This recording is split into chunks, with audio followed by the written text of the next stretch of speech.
Welcome to The Rest is Politics Leading with me, Alastair Campbell. And with me, Rory Stewart. And very happy to have with us today a friend of mine, James Manyika. And James and I, in fact, have been to the South Pole together. There we are, Alastair. That's a big boast, isn't it? That's good. Yeah, pretty chilly over there. But the reason he's there is not as a polar explorer. James is with us as one of the world's leading analysts and experts on AI, and actually now leading a team that's been working on something called quantum computing. James is originally a Zimbabwean, so he grew up in what was effectively apartheid Rhodesia as a young black man. He then went to university in Zimbabwe after independence, got a Rhodes Scholarship to Oxford. He studied robotics, and he was right there at a pretty early stage of the AI development.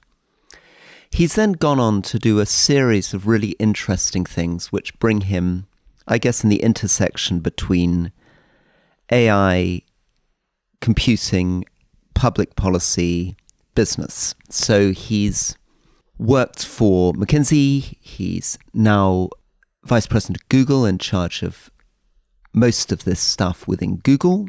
But he's also served on very important positions in the United States government, with the United Nations, with Harvard University, Oxford University, and more universities than I can mention, with the MacArthur Foundation. So a lot of complex stuff. But at the heart of the philanthropy, the business, the work in government is the fact that he begins as a technologist, as somebody who's really interested in AI and robotics. So welcome, James. Thank you for having me, Rory and Alastair. I'm delighted to be here. I've been a huge fan of this program for a very long time. Well, thank you, and thank you for listening to it. Alastair, do you want to fire away? Yeah, I promise you, James, we're going to cover all of that big tech stuff, which Rory understands a lot better than I do. But I'm fascinated by where you come from. My experience of Zimbabwe is basically a few meetings with Robert Mugabe. They weren't the happiest of meetings in my life. So what was it like growing up in Zimbabwe? Just give me a feel for what that childhood was like. Well, I mostly grew up in Harare. It used to be called Salisbury at the time. And as you probably both know well, Rhodesia pretty much ran like an apartheid country. So I lived in a township now called Mbare. These were segregated townships. So I remember in the early 70s, I went to a segregated school, Chitsere Primary School. So I pretty much grew up in Mbare. And I remember at the time growing up, on the one hand, it was all I knew. So it felt normal at some level because that's all I knew. But at the same time, I remember, several things that are still stuck in my mind. The occasional police raid. It used to happen in those days, occasionally the police would come in and raid houses to make sure the people who were staying there were supposed to be there, because you're supposed to live in townships, but also some people were supposed to stay in the rural areas. So there'd be these occasional raids at night and police patrols. It was also fascinating because I remember next door to us was a shebeen. It had all the kind of political turmoil, but also the kind of the societal excitement and things that went on in townships in those days, where you'd see, policemen would come to the shebeen next door, kind of hipsters and others in the community. Explain a bit for listeners what a shebeen is. Oh, so a shebeen is typically a house where alcohol is sold, often illegally, and often there's an illegal brew that's made called skokiana, which is a very, very potent illegal brew. And occasionally those would also get raided, occasionally by the police. And is there sometimes a television where people can watch movies and stuff? So, often people would be playing music. There were no televisions at the time. Television was a very rare commodity in the township in the 70s. So there'd be a lot of music, a lot of people coming to hang out. In fact, there's a famous song called Skokiana, which was actually done by Hugh Masekela, and it was made very famous actually by Louis Armstrong, because Louis Armstrong came to Rhodesia in the 70s and heard this song, and he decided to make a song about it. So the shebeens were very fascinating. At the same time, I remember one thing that has left me pretty scarred was, and I remember this struck me as very odd at the time, seeing somebody actually necklaced. And that's when somebody they put a tie around somebody's neck because they were considered a collaborator or a sellout. Because in the township, remember, we also used to have obviously very politically active people and communities in the township would be organizing meetings and rallies. And often shebeens were actually the place where some of those political discussions took place. So often shebeens were raided not just because of the alcohol, but also because there'd often be political meetings going on in those places. So again, to set the context for listeners, Rhodesia at this time in the 1970s, and this is you through childhood into your early teens, is a place which is both a white-ruled apartheid state, but it's also a place on the edge of a civil war because there is an armed insurrection taking place, which people like Robert Mugabe and Emerson Mnangagwa, who's now the current leader, were very, very involved in. It's an enormous amount of fighting taking place in different places. And I guess different governments getting involved, a little bit of proxy warfare getting involved, South Africa potentially supporting one side, others supporting others. Yeah, a lot of the actual fighting that was being done as part of the liberation movement was actually not so much in the cities, in the townships, it was primarily in the rural areas, in the outlying districts. So often what would happen is young people would often disappear from the townships to go off to fight the war, and they would actually go often across to Zambia or to Mozambique to join the liberation struggle. And then most of the fighting was actually happening in the farming communities in the eastern part of the country. A lot of what was going on in the township was mostly kind of turmoil and uprisings and those kinds of things, not so much the actual fighting itself. You mentioned necklacing. So this is a vision of somebody who gets a tie around the neck and the tie is then set alight. You saw this yourself? I saw this once in the township on my street. And you were how old when you saw this? I must have been about 7, maybe 8. My goodness. Perhaps. And a terrifying thing for a 7-8-year-old to see.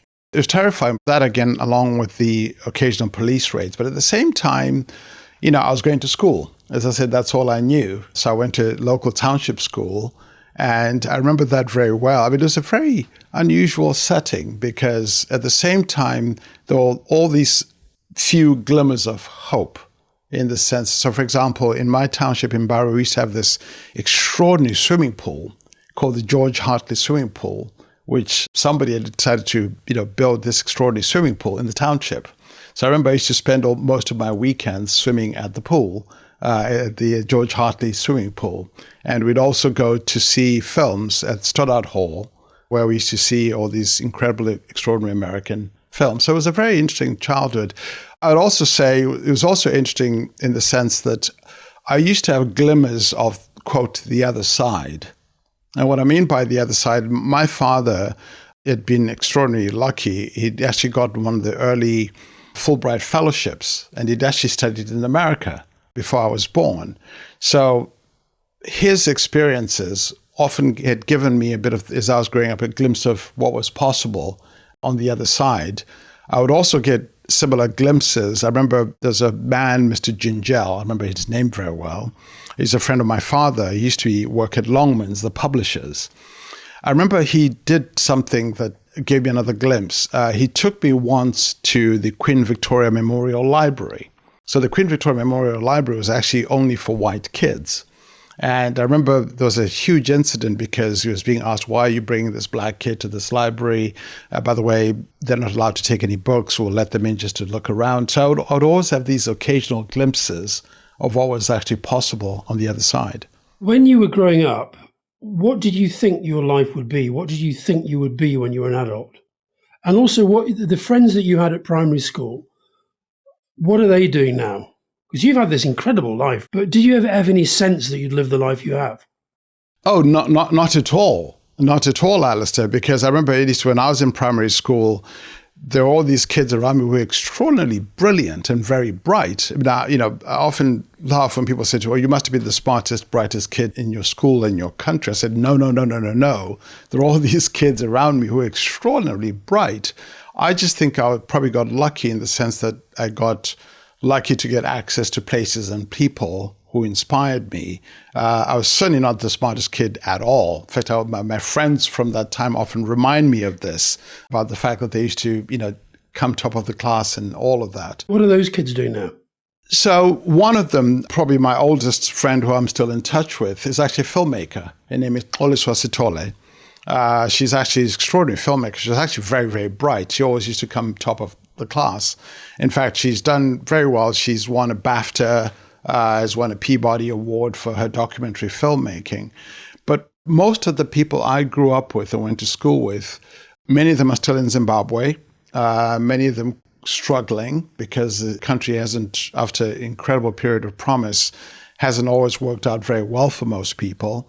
It's heartbreaking, to be honest, for me to think about these extraordinarily bright kids who I grew up with, who didn't often get the chances and the opportunities that I got. But to answer your question, Alastair, about what did I think I was going to be, again, I had this kind of dual view of myself. As I said, my father had come to America, and when he came back, by the time I was born, because he was there before, he was in America before I was born, he had visited Cape Canaveral, which I think eventually became called the Kennedy Space Center in Florida. And he'd seen all these rockets going up. So when I grew up seeing his slides and photographs of rockets going up in space, I remember thinking, I want to be an astronaut. But at the same time, my circumstances gave me no reason to believe that I could ever become that. But I still wanted to be an astronaut anyway, because my father had this one photograph of himself wearing a spacesuit when he'd visited Cape Canaveral. So that was kind of my secret dream, although, of course, I thought that would never happen. I mentioned Mugabe there. What's his reputation now in Zimbabwe? Well, I think it's changed a lot. I mean, I think if you had, when I was growing up in the township, he and many others had this reputation of people who were fighting for freedom as part of the liberation struggle. In fact, my uncle, my dad's brother, was actually part of the liberation struggle, actually fought alongside Mugabe. His name was Robson Manyika, and fought alongside. So in the 70s, these were seen as kind of brave liberators fighting the war. And then in the period after independence in 1980, so roughly from, call it 1980 to about 2000, he was largely seen very favorably as having led the country and transitioned the country from Rhodesia to Zimbabwe and having done very well. Keep in mind that at the time, many of us, even living in Zimbabwe, didn't know very much about some of the atrocities that had happened in the southern part of the country, even though we were living in Zimbabwe. Yeah, again, for listeners, so there's this famous Gurakundi massacre, and it turned out there were sort of profound, horrifying attacks against political opponents and other ethnic groups within the country, but not something that was talked about much in Harare. No, in fact, when I was at university as an undergraduate, this is when a lot of that was going on. The conversation was often in the local newspapers was that, there was some insurgent, dissident activity in this part of the country that the government was trying to quell down, was the way it was talked about. And it only became, I think, apparent to most people much, much later as the extent of what had been going on. So to ask you a question, I think up until probably the early 2000s, I think Mugabe was seen very favorably as having led the country. And in fact, the country was kind of seen as a success up until that point, because if you had looked in roughly about 2000 or the late 90s, Zimbabwe had the highest literacy rates across the continent. It was exporting things even to the EU. It was incredibly self-sufficient. The education system was remarkable, and all of that. So I think he got a lot of that credit. I think the view about him mostly started to change in the 2000s, when there started to be an opposition movement that was starting to challenge the status quo. And Alastair, by the time you're coming into government, late 90s, early 2000s, people are beginning to see Mugabe increasingly as a problem, aren't they? I mean, presumably on your desk in Downing Street were real anxieties about the direction in which Zimbabwe was going. Absolutely. And, it's why I do remember so vividly the meetings with him. I sense this visceral hatred of Britain because of our kind of colonial legacy, as it were.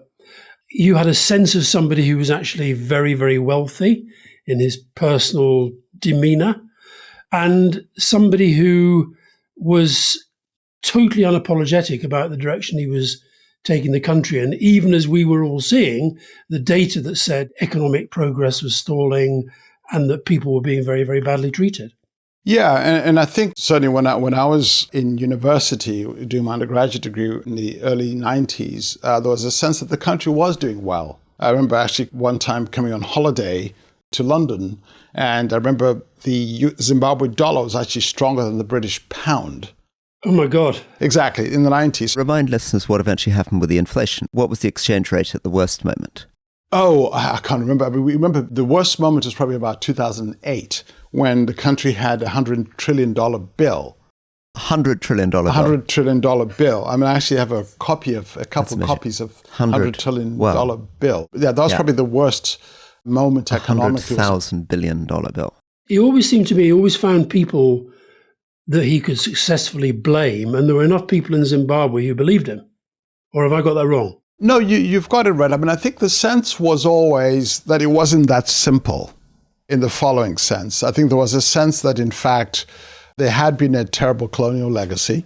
There was a sense, in fact, even in the early 2000s, that a lot of things had gone unaddressed, such as the inequity in land ownership and so forth. Because even until the early 2000s, I think you had something like still over 80% of the land was still white owned. And this is kind of 20 years on after independence. So there's a sense that there was a legitimate issue that needed to be addressed. But I think the sense that I had was that at the time, the way he went about addressing those issues was absolutely the wrong way to do it. At a time when also there was now a growing opposition movement that was trying to challenge the domineering effect that his party had on the policies of the country.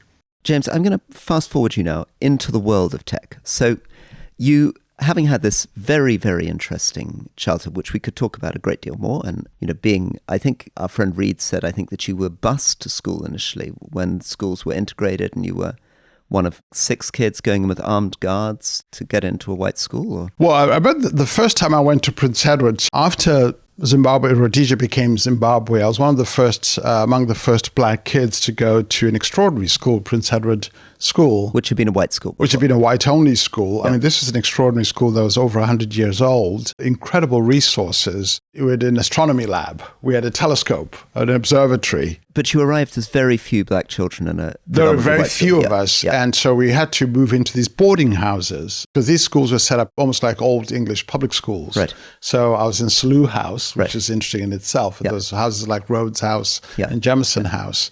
And I remember there was a lot of resistance to black kids showing up in these schools. So it was a very, very difficult time. But it's part of my most memorable times growing up and making, initially getting involved in all kinds of fights and racist incidences and all kinds of things at that school. But I made some of the best friends that I still have from those days. Coming out of school. Absolutely. So then we fast forward, and you, having done your undergraduate degree, you turn up in Oxford, which is the beginning of the British connection. We're talking here in London. And you're coming in at a very, very interesting moment into the heart of robotics and thoughts about AI and machine learning. So if we can step back from James's autobiography to the conceptual, what is the story of AI roughly since the Second World War? I think you sometimes said there were 2 paths, and what were you looking at when you turned up at Oxford? Before we go to the Oxford part, there's an actual personal connection from Zimbabwe to Oxford in AI and robotics. The very first thing I ever published in my whole life was actually a paper it was titled something like Training and Modeling Neural Networks. And I did this as an undergraduate in Zimbabwe, which people sometimes find surprising. This is because there was a postdoc who happened to be there from Canada, who is familiar with some of the work that Jeff Hinton, who just won the Nobel Prize recently, had been doing on neural networks. So I sort of have that kind of 1 or 2 people removed connection to Jeff Hinton. In fact, I've actually told him this, and he finds it quite interesting. But to your question about the history of AI, the term itself came into use in 1956 in full force. There's a famous Dartmouth conference where a handful of very notable figures, John McCarthy, Marvin Minsky, Claude Shannon, and others got together for what they called was going to be their summer project. The summer project was actually to build AI systems that could simulate what humans do. But there's a long history of this field. Turing, in fact, it even goes further than that. And in the 50s, there were always kind of 2 strands to the thinking. One strand was, call it the mind approach, if I could call it that, which is let's try to build machines that can reason the way our minds reason. So think about the rules of logic, the rules of knowledge. How do we build systems that can replicate how we think our minds work? That was always one strand.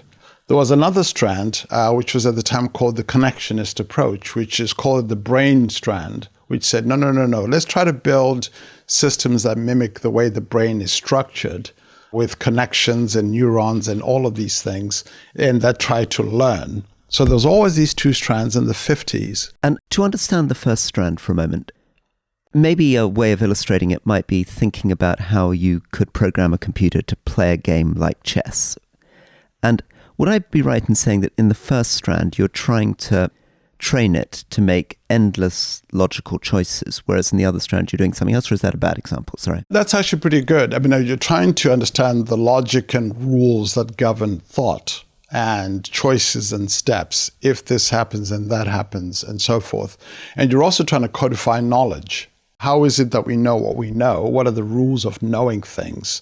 How is knowledge structured? And that first approach, by the way, actually initially won the day. So in fact, the period from roughly the late 50s, even into the 60s, that was the dominant thread because it sounded right. It sounded logical. It sounded like it had the weight of science and history and everything from the Laplacian dream, from the Enlightenment. So it kind of had the weight of history to go with it. And what were the problems of trying to do something that tries to get the full sum of human knowledge and make everything a logical choice? What's the limitations of that?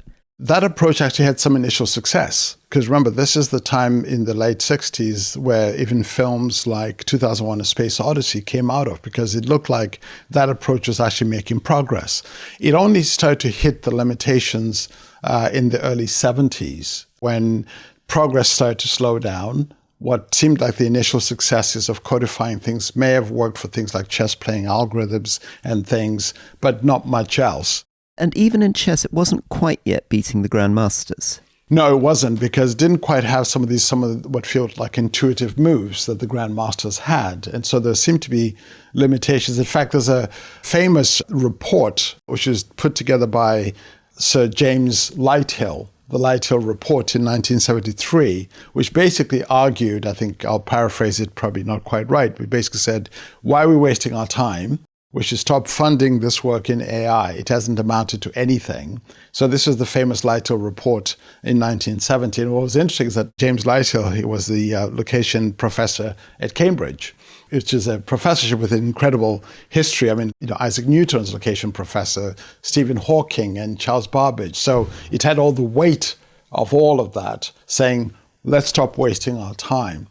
James, we interviewed Bill Clinton recently, who, since he left office, has become kind of obsessed with astrophysics and quantum computing. And we didn't really talk to him about it much, but I can remember when he was really kind of fixated upon the Human Genome Project.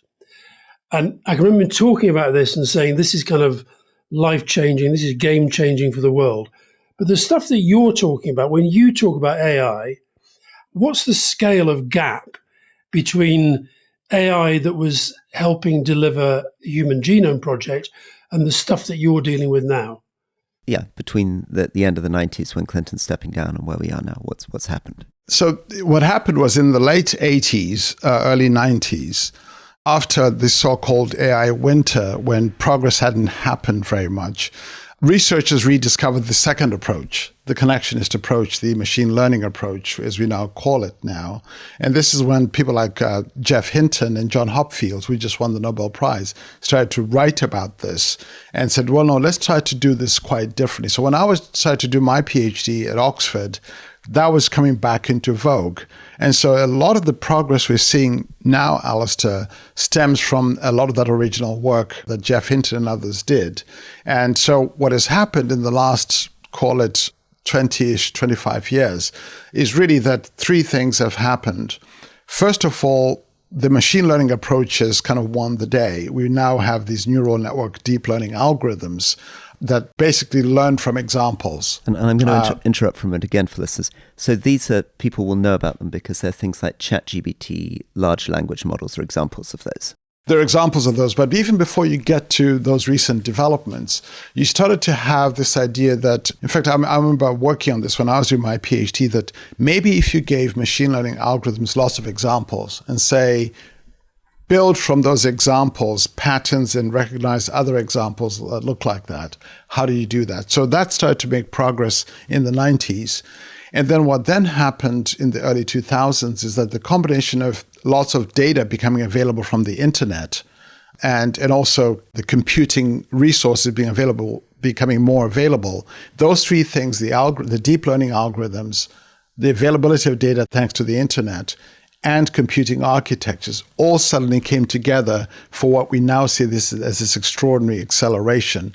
But the real thing, maybe to get back to your original question, Alastair, that happened in the around 2017. There's a famous paper written by Google researchers called Attention's All You Need, which introduced these large language models with this so-called transformer architecture. Because up until then, the AI machine learning algorithms that you had were very specific. There were either things you could use to do image classification, that's a cat, that's a dog, learning from lots of examples, or to do natural language processing, or to do other kinds of pattern recognition. They were very narrow and very specific. The transformer architecture in this famous paper in 2017 introduced what felt like a general machine learning algorithm. That's why what we now have with these chatbots like Gemini or ChatGPT, they seem able to do a wide range of things. That's why they can go from writing poetry to writing essays to translating language. So that was a big breakthrough to start to have these very seemingly general models that can do a wide range of things. Okay, Rory, James, quick break and then we'll come back.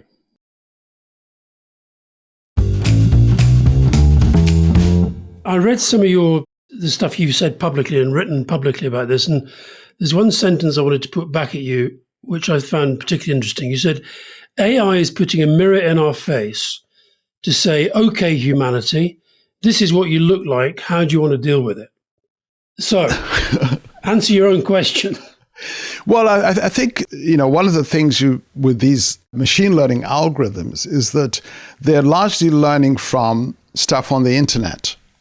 And on the internet, we have everything. We have incredible poetry, literature, science. We also have some of the very, ugly traits of humanity. So you've got all of it, all of what humanity has created, good, bad, and ugly, and they're learning from all of that. Do they know the difference between good and bad?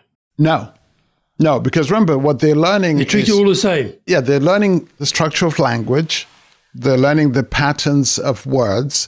They're learning things like a word like close lives in the same area as proximity, as near.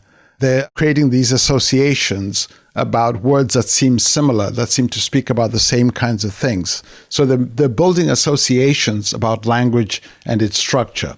So they don't have any value judgment, good, bad, ugly. They're simply learning the structure of language. Again, just for non-specialist listeners, people often assume that what is happening when they type into one of these AI models and ask it a question is that it's simply going out, searching the internet and reproducing and pasting in something. So if I was to say, draw a 3-point comparison between James Manyika and Alastair Campbell, and it goes off and produces an answer in 2 seconds, it's somehow found that on the internet. But that's not what it's doing, is it? No, it's not what it's doing at all. I'd love to know what it would say. It would be fascinating. Keep in mind that the performance and behavior we see from this system is a result of scaling up a very simple process. And that simple process goes something like this. It's when you type in a word, it's trying to predict what comes next. So these are next word predictors. In fact, it's the reason why some people have said, well, this is a very sophisticated version of autocomplete.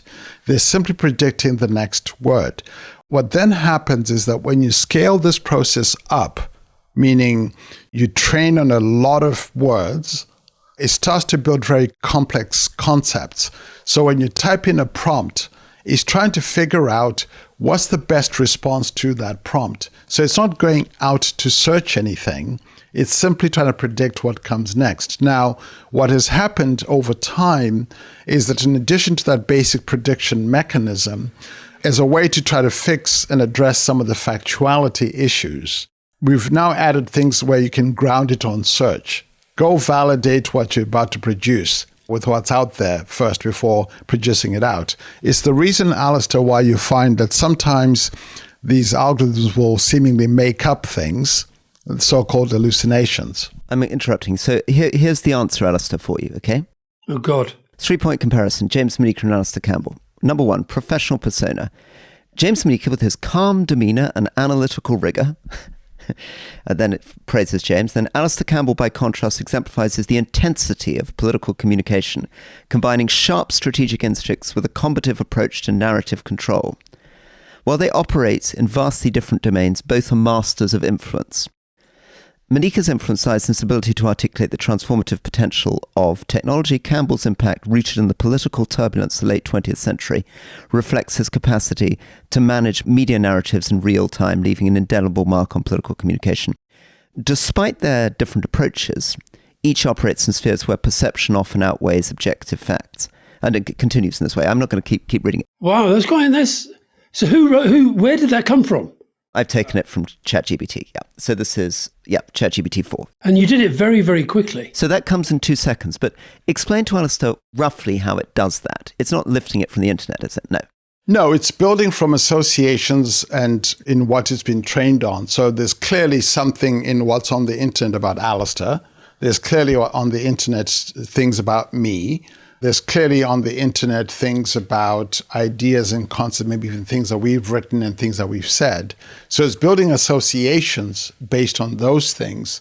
And that process, when scaled up dramatically, is able to then give these responses. It's the reason why you'll often hear people talk about the so-called scaling laws in AI. And that the scaling laws simply speak to this idea that these processes, when you make the architectures very large and very complex, and you train them on lots of things, and you train them for a very long time, you start to have performance and behavior that looks intelligent and is amazing. Now, James, I'm going to sound really stupid here, but when you say train, I think of sport. I think of a coach telling an athlete how to perform. So when you see training, how are you training and what are you training?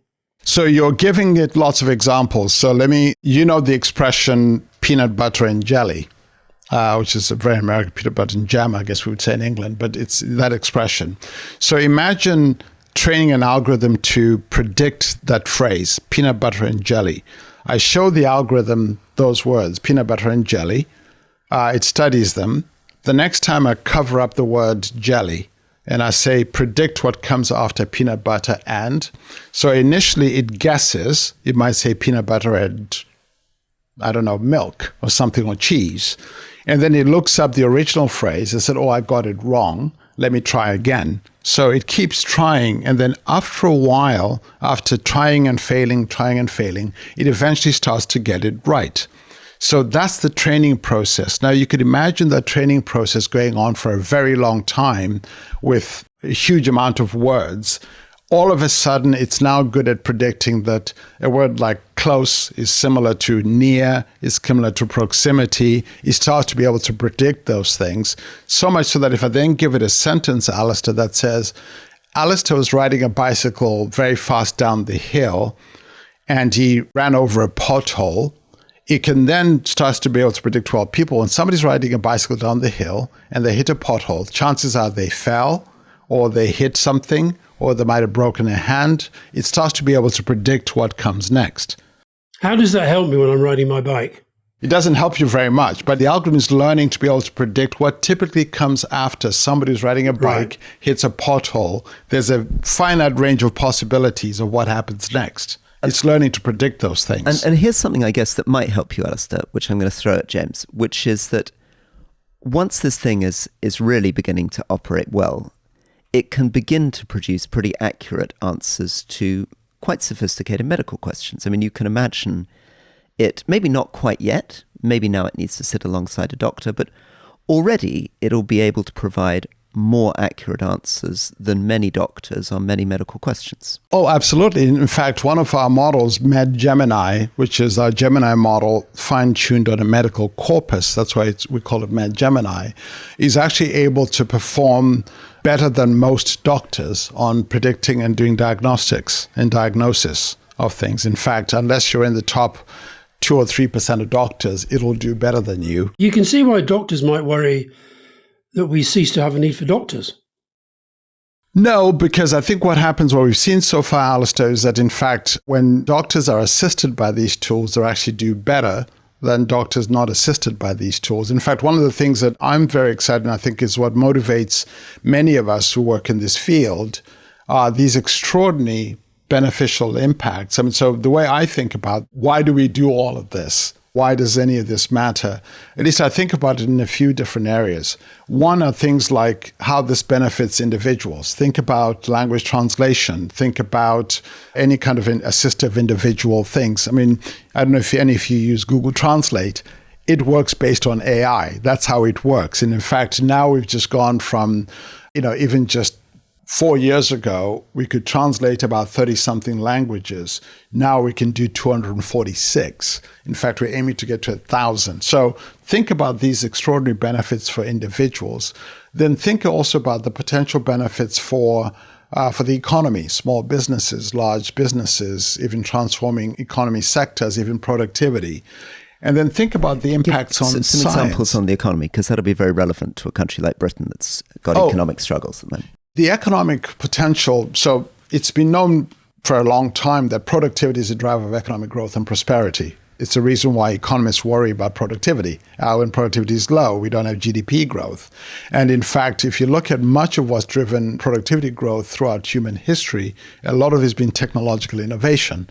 And in fact, in the case of, where do we think we're going to get technological innovation, is mostly coming from AI. So we're going to think about transforming sectors like healthcare, industries and manufacturing.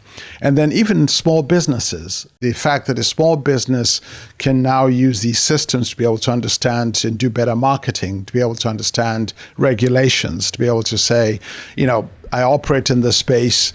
What are the regulations that are applicable to me? As opposed to going to read all hundreds and hundreds of pages of regulatory documents, I can use an AI system to help me understand that. So the economic benefits all the way from small businesses to large businesses, ultimately to economies, especially including workers enabled by the power of this technology, is what drives labor productivity and leads to economic prosperity. One more example, and then I hand back to Alastair again. Tell us a little bit about autonomous vehicles and what that might mean for our future. So I live in San Francisco. We've had driverless cars, Waymos, running around San Francisco for the last year and a half. And they're extraordinary. In fact, I personally have always had a strong interest in this. Because I remember when I first moved to California, one of the ideas that I toyed with some of my friends was to use some of the AI and robotics work we've been doing to build autonomous vehicles. There used to be this competition called the DARPA Driverless Car Contest, which used to happen where people used to compete to build cars to drive across the desert in America autonomously. So this is something I was always very interested in. But now, fast forward to where we are now, we now have fully autonomous cars driving around San Francisco. And they're far safer than your average driver. They're not distracted. They're paying attention to all the rules. So I think from a safety standpoint, these are quite remarkable. But we are going to have to think about what does that mean for our cities and agencies. So if you're solving for safety, you might say that's an extraordinarily wonderful thing. In fact, right now, a week now, Waymos in San Francisco and a few other cities are doing something like over 175,000 rides a week. So people are getting quite comfortable with these cars for their safety. And in fact, a lot of the users of them tend to be often at night. Women use them a lot at night. They're considered kind of safe and trustworthy. But we're going to have to think about how do we think about agency? How do we think about safety? How do we think about other modes of transportation? I think it's quite an exciting prospect. But the thing I also wanted to mention, by the way, in addition to some of these economic things, is the potential impact for AI to advance science. And so what we're seeing with AI advancing science is happening not just in proteins or structural biology, but in other fields as well, from fusion to material science. So the potential to benefit in advanced science is really quite exciting. Now, as you know, this podcast is mainly about politics, and I thought it was interesting that you sent us the Digitalist papers.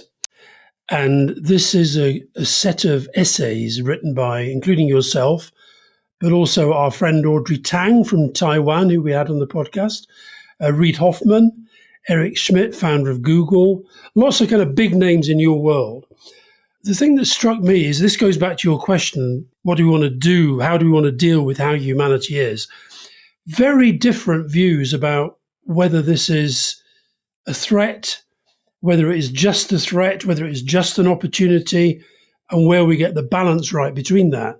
For example, I read Lawrence Lessig, and I found his essay quite alarming. He seemed to be saying this could kind of destroy democracy. You had John Cochrane, who was saying it's not AI that will destroy democracy, it's trying to regulate AI. You had Eric Schmidt, who was basically saying government needs to change the way it works using AI. So all these very different takes. And I guess it shows a kind of the level and the intensity of the debate going on. But without sort of blowing smoke up your backside, I thought the one thing that yours did was kind of give a sense of clarity about the balance between the good and the bad. So where are you on that scale of it's going to destroy humanity and this is going to save humanity? Well, I start with the view that, anytime you have a very powerful technology, if it's powerful enough, it's going to, hopefully bring extraordinary benefits, but also at the same time create some amount of complexity and risk. And I think this is such a technology. So my starting point, Alastair, is I think, where we end up is a function of what we choose to do, which is what I was trying to frame in that essay. Because on the one hand, I see extraordinary benefits to, as I said, to people, to the economy, to advancing science, even tackling things like the SDGs, these big societal things. And we're seeing examples of that already today. So I see all of that. Interrupting, just reminding people, the Sustainable Development Goals. So this is things like ending extreme poverty, dealing with water, etc. Right, because what I like about the SDGs, by the way, is the fact that it's probably the best expression that humanity has about what we want to improve about the world. And the fact that 193 countries have agreed to them, at least agreed, that's the right list. So I see all those potential benefits. At the same time, Alastair, I also see the complexities and the risks. And there too, we could go into them, right? I see the potential for harm that could happen if these systems don't perform as expected. So safety risks, accuracy risks, and those kinds of things. I also see the potential risks from misuse. Think about deep fakes, think about, manipulation and all kinds of, those kinds of risks. But I also see the risks that could come, or the challenges that could come from the changes to our societal structure as a result of this. So think about the impact on how we think about education, how we think about work. So I see all of that, and it's both the positive and the complexities. And I think where we end up is a function of what we choose to do. So I always think when it comes to how to think about regulation, we should certainly think about how do we address the risks and concerns that we have and all those complexities. But in addition to that, we should also think about how we enable all the extraordinary beneficial uses. This is part of what takes me back, Alastair, to where we began this conversation. I grew up in a township where often people didn't have access to resources, didn't have access to schools, didn't have access to libraries, didn't have access to doctors, and so forth. And so I think this technology has the potential to give access to those things. I remember when we did the work at the UN, as Rory mentioned, I was co-chairing this body on AI governance. One of the things that many of the people from the Global South highlighted quite a bit is that when we talk about the risks of AI, we should talk about certainly misapplication and misuse, but we should also talk about missed use. And the missed use speaks to this idea that there are places where there aren't other alternatives, and this technology could provide alternatives. Antonio Guterres, the General Secretary of the UN, you very kindly sent us his speech as well. And the sense I got from him was a real worry that this is just going to increase global inequality, that a very small number of companies in a very small number of countries will dominate this world. It will have massive consequences for all of us, and the poorer countries of the world and the poorer people of the world will essentially have no say, and human rights will suffer, and the jobs market will suffer. And I guess that is what I read from your essay that you're worried about. But then I read John Cochrane saying regulation is the threat, not AI itself, or Nate Persley saying panic is the problem. And I then, into my head, dropped somebody like Elon Musk, sovereign individual, this is all about the powerful being more powerful, and I get a little bit heebie-jeebied about the whole thing.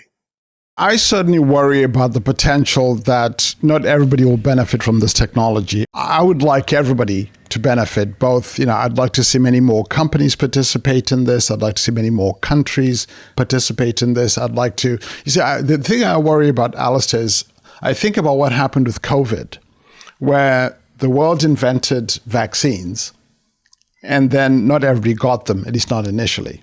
And some countries, some people got them and others didn't.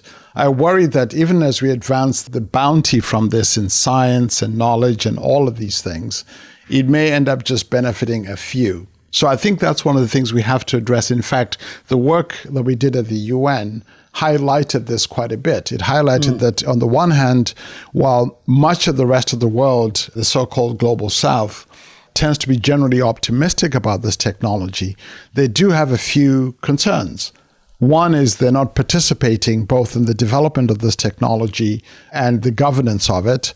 And then the other is that they don't have the capacity to be able to fully benefit from this. And that capacity ranges from everything from digital infrastructure to even in some cases electricity. So because if you don't have digital infrastructure and electricity, forget AI, benefit from AI, there's some basic things that need to be in place. So I do worry about that quite a bit to this question of how do we make sure everybody, and by everybody, I don't think it's just in the developing world, it even includes in communities inside developed economies. I mean, I've spent time, for example, in California, in some communities and districts where kids were promised that somebody was going to show up someday and teach them how to code, never did, and they don't have access to those resources. Now, some of those kids are starting to use these systems to learn and to write code.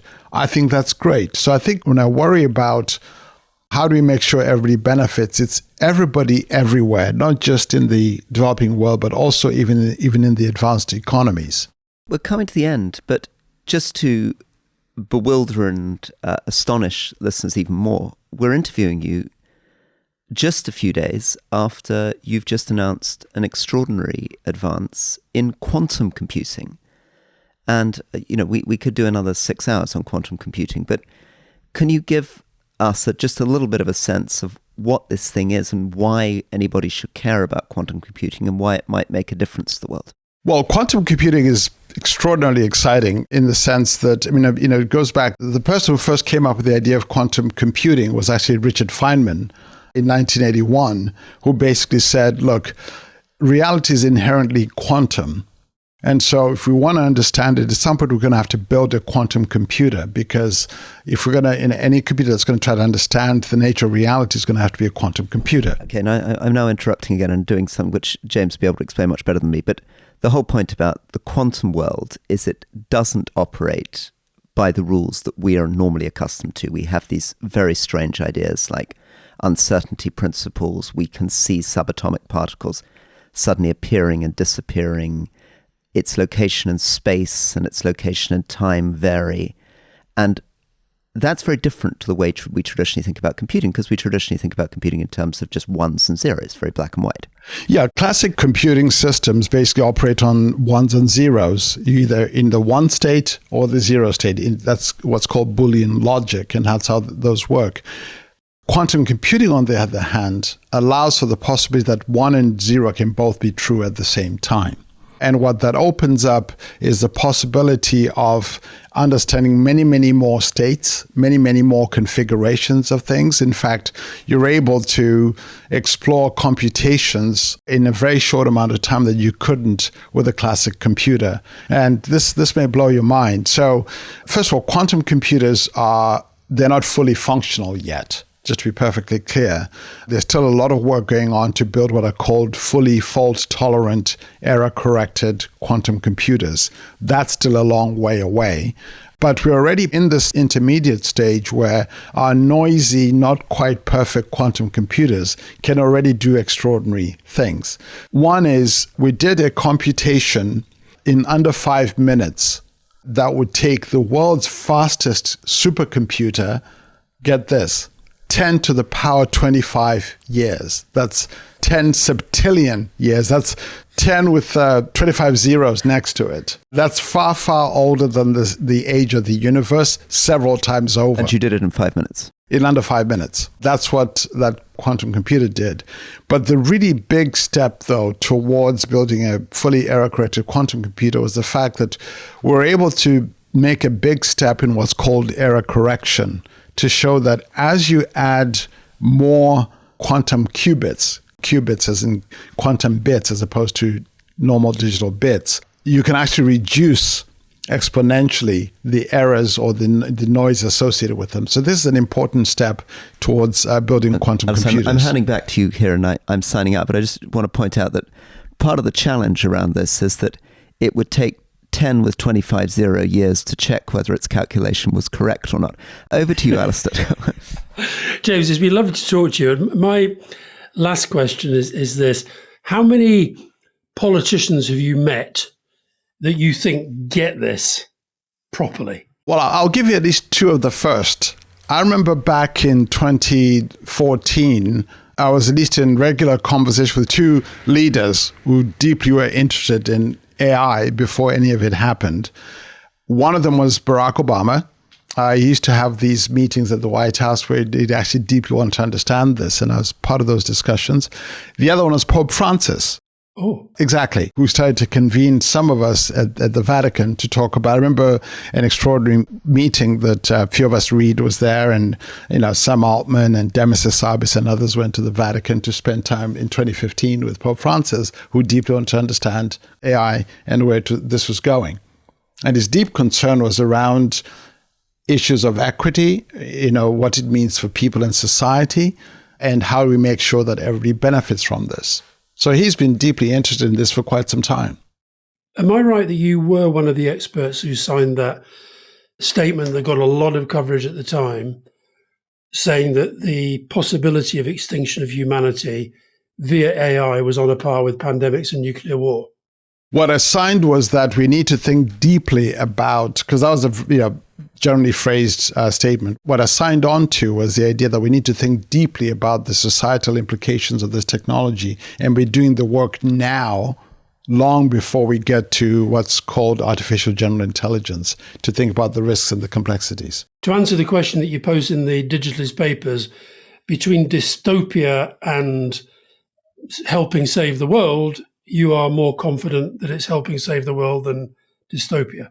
I think it's going to dramatically improve the world, but that's not going to happen automatically. We have to make it so. So the choices that we make, Alastair, about safety, approach, responsibility, I think are going to matter a lot.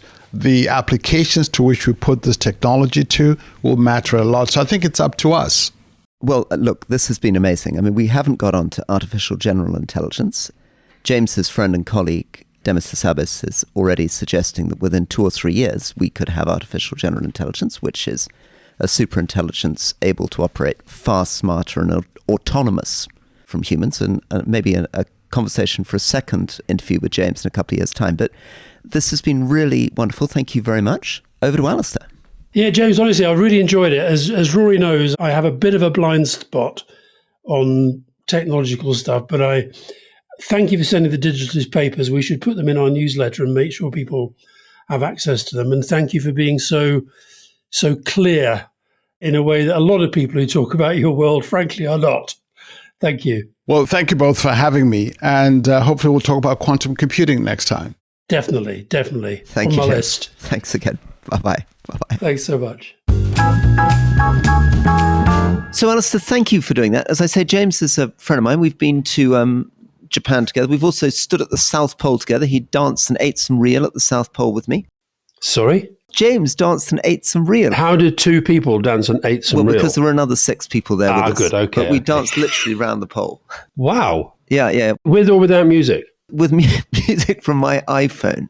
I was playing the Black Watch Pipe Band on my iPhone. Excellent. Trying to dance and ate some. Excellent. That's good. I mean, of all the cultures that you could have gone for at around the pole. That's great. I'm glad you went for that. Well done. Thank you. Well, anyway, I liked him. I thought he was a very interesting guy. Anything that surprised you about the AI stuff? Surprises? No, I think nothing that surprised me. Look, I feel that he explains it a lot better than most of these people do. He does explain it well. But I still feel there's a gap between the public political understanding of this and the understanding of people like him. So even though he does his best to try and, explain it very, very clearly, I still feel I need to go on a much deeper educational journey about this stuff. I think you've got an instinctive feel for it.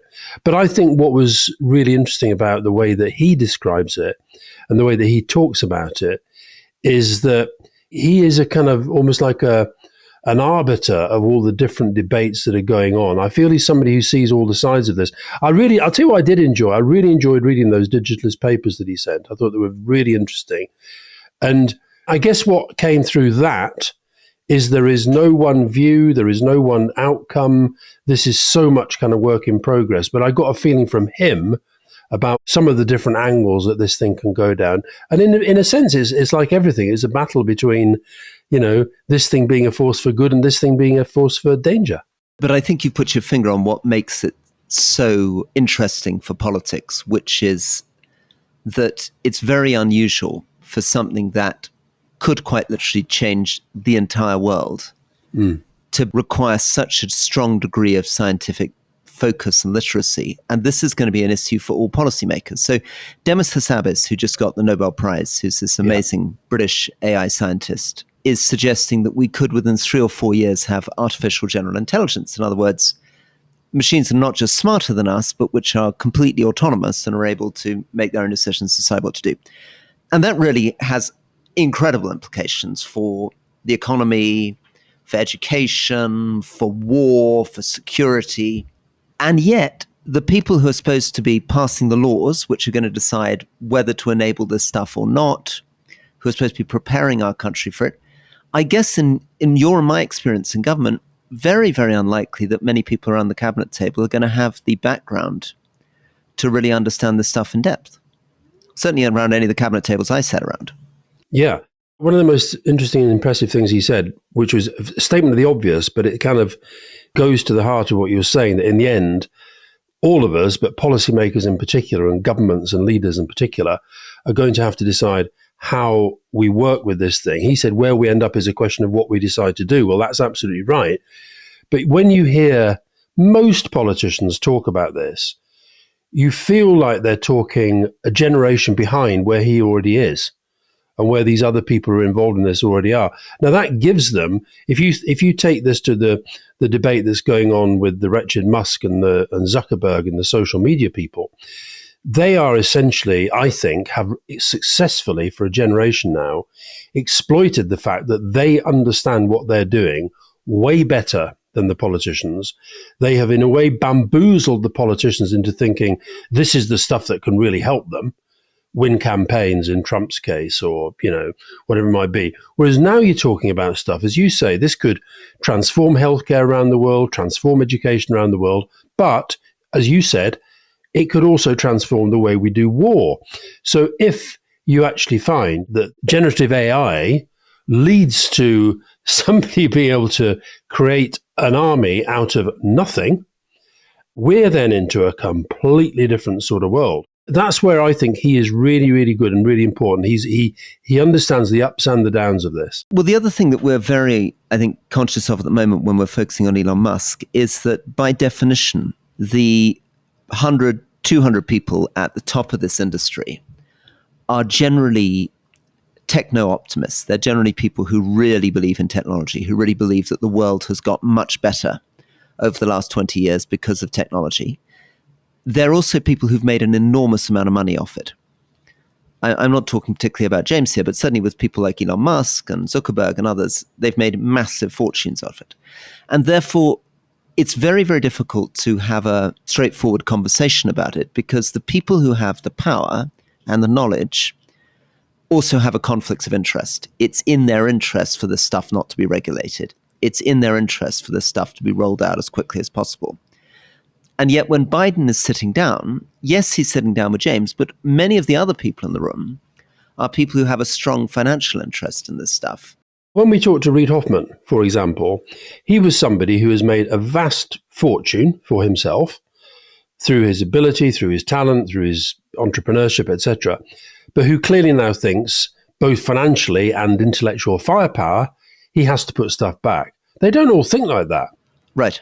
James, for example, clearly said that one of his worries about this is that rather than addressing global inequality, it cements and deepens inequality. He said not everyone's going to benefit. And he thinks that everybody should. He made the comparison with the vaccine. Not everybody benefited in the same way. And so I think that risk that AI widens existing inequalities, deepens existing inequalities, I think that's something that hopefully people like him, and he seems to be, genuinely are thinking about.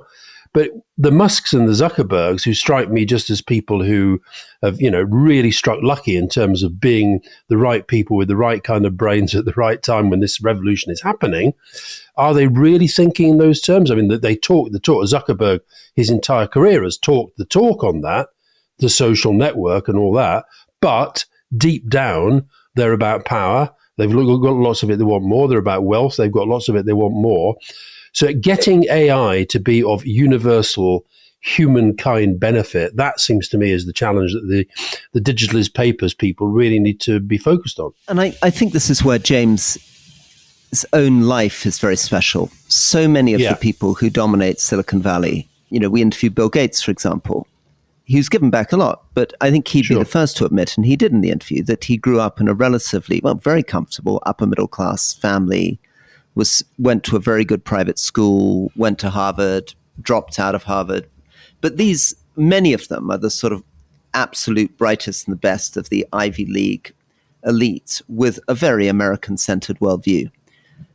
Whereas James, as we discovered in that, is somebody who grew up in apartheid Rhodesia, in a segregated community, and he's understating this, to be in a community seeing police raids, seeing people being burnt and necklacing, seeing the local bars where people are hanging out. I mean, all of that gives him, I think, a sort of humanity and an insight and makes him ask questions which perhaps the others are not asking.